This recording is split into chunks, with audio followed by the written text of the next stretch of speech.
Assalamualaikum warahmatullahi wabarakatuh. Selamat pagi anak-anak Bu Guru semuanya. Berjumpa lagi dengan Bu Guru pada pagi hari ini. Untuk mengawali kegiatan pembelajaran pada pagi hari ini, marilah kita berdoa menurut agama dan kepercayaannya masing-masing. Pada pagi hari ini kita akan belajar tentang tema 5, subtema ke-1, pembelajaran yang kedua. Tujuan pembelajaran pada pagi hari ini adalah yang pertama, dengan anak-anak melihat gerakan bertumpu dengan tangan, nanti anak-anak bisa mempraktekkan gerakan bertumpu dengan tangan dengan benar. Yang kedua, dengan memilih beberapa gambar yang berkaitan dengan sila pertama Pancasila, anak-anak nanti mampu memilih gambar yang sesuai dengan pengamalan Pancasila, yaitu sila pertama. Yang ketiga, dengan mengamati teks percakapan antara Beni dengan ayahnya, anak-anak mampu mengungkapkan atau mampu memberikan contoh tentang ungkapan permintaan maaf dengan baik. Untuk mengawali pembelajaran pada pagi hari ini, silakan anak-anak semuanya membuka buku siswa halaman 14. Berikut akan Bu Guru tampilkan beberapa gambar tentang gerakan bertumpu dengan tangan. Yang pertama adalah sikap awal gerakan push up. Yang kedua, gerakan plank. Yang ketiga, gerakan mendorong tembok. Gerakan bertumpu dengan tangan tadi tujuannya adalah untuk melatih kekuatan otot lengan. Nah, sebelum anak-anak mempraktekkan tentang gerakan bertumpu dengan tangan tersebut, anak-anak harus melakukan pemanasan. Karena apa? Karena agar tidak terjadi cedera. Bagaimana anak-anak? Sudah paham dengan penjelasan dari Bu Guru tentang gerakan bertumpu dengan tangan? Kalau sudah paham, Bu Guru akan memberikan beberapa pertanyaan. Pertanyaannya adalah sebagai berikut. Pertanyaan yang pertama, apa manfaat kita melakukan gerakan bertumpu dengan tangan?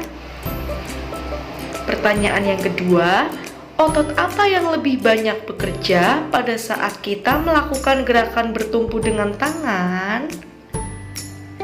Pertanyaan yang ketiga, apa yang kita lakukan sebelum kita berolahraga?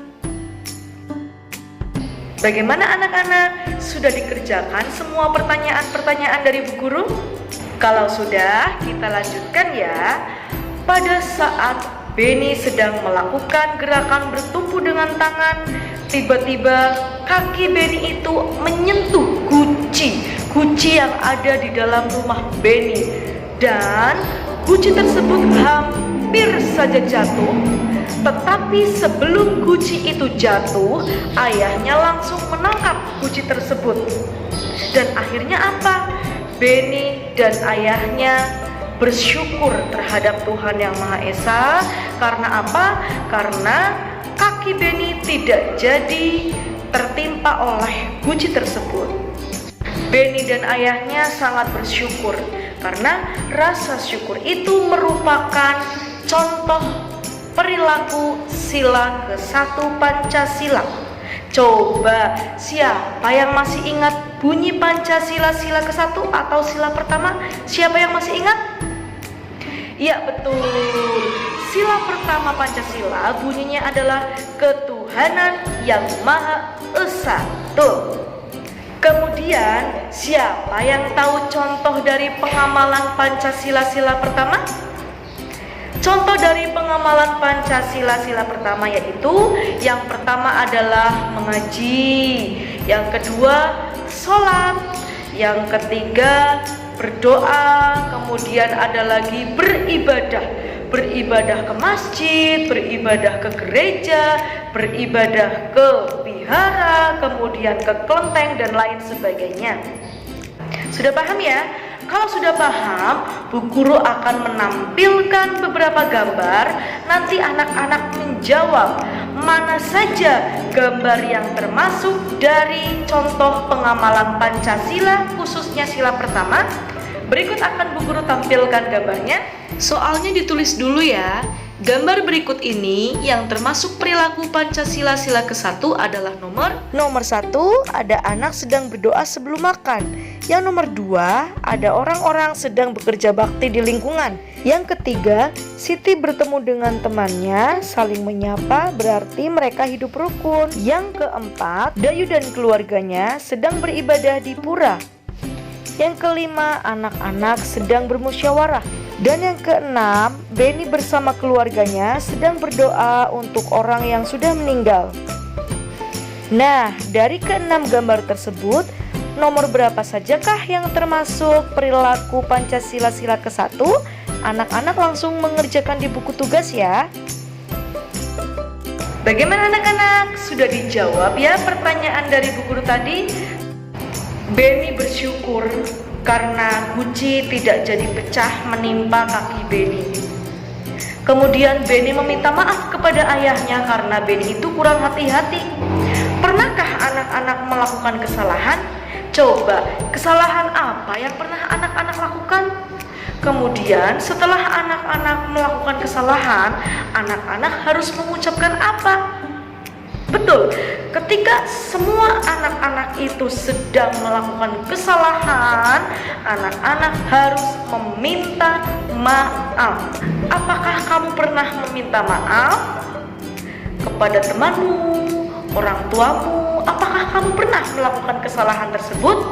Nah, berikut ini akan ada percakapan antara Beni dengan ayahnya tentang ungkapan permintaan maaf yang baik dan yang sopan.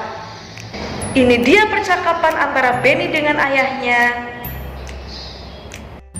Berikut akan Bu Guru bacakan percakapan antara Beni dengan ayahnya.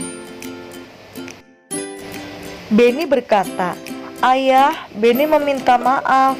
Ayah menjawab, "Meminta maaf tentang apa?" Beni bicara lagi, "Karena Beni kurang hati-hati." Ayah menjawab, "Iya nak, ayah maafkan. Beni lain kali harus hati-hati ya." Beni kemudian menjawab lagi, "Iya ayah." Ayah berkata, "Ayo main kuda-kudaan lagi." Beni menjawab, "Aku ingin menjadi anak kuda lagi." Ayah pun berkata, "Baiklah jagoanku." Nah, tadi sudah ada percakapan antara Beni dengan ayahnya. Kemudian di dalam sebuah percakapan tersebut, Beni itu mengucapkan minta maaf kepada ayahnya. Coba, kalimat mana yang menunjukkan tentang ungkapan permintaan maaf Beni kepada ayahnya? Kalau anak-anak sudah paham, anak-anak harus menjawab pertanyaan dari Bu Guru. Berikut ini adalah pertanyaannya. Ini adalah pertanyaan yang terakhir ya. Sebutkan ungkapan permintaan maaf Beni kepada ayahnya yang terdapat pada teks percakapan tersebut. Jangan lupa soalnya ditulis di buku tugas ya anak-anak. Nah, pembelajaran pada pagi hari ini sudah selesai. Maka akan Bu Guru tutup pembelajaran pada pagi hari ini. Semoga anak-anak bisa mengikuti pembelajarannya dengan baik ya. Dari semua pembelajaran yang Bu Guru sampaikan, kita dapat mengambil kesimpulan bahwa yang pertama yaitu anak-anak sudah mampu mempraktekkan tentang gerakan bertumpu dengan tangan. Yang kedua, anak-anak mampu menunjukkan gambar mana yang termasuk perilaku Pancasila sila pertama. Yang ketiga, anak-anak mampu menunjukkan kalimat mana yang termasuk ungkapan permintaan maaf pada teks percakapan. Semoga pembelajaran pada pagi hari ini bermanfaat untuk anak-anak semua ya. Jangan lupa pesan dari Bu Guru, tetap jaga jarak, memakai masker, dan harus sering mencuci tangan. Demikian yang dapat Ibu sampaikan. Billahi taufiq wal hidayah. Wassalamualaikum warahmatullahi wabarakatuh.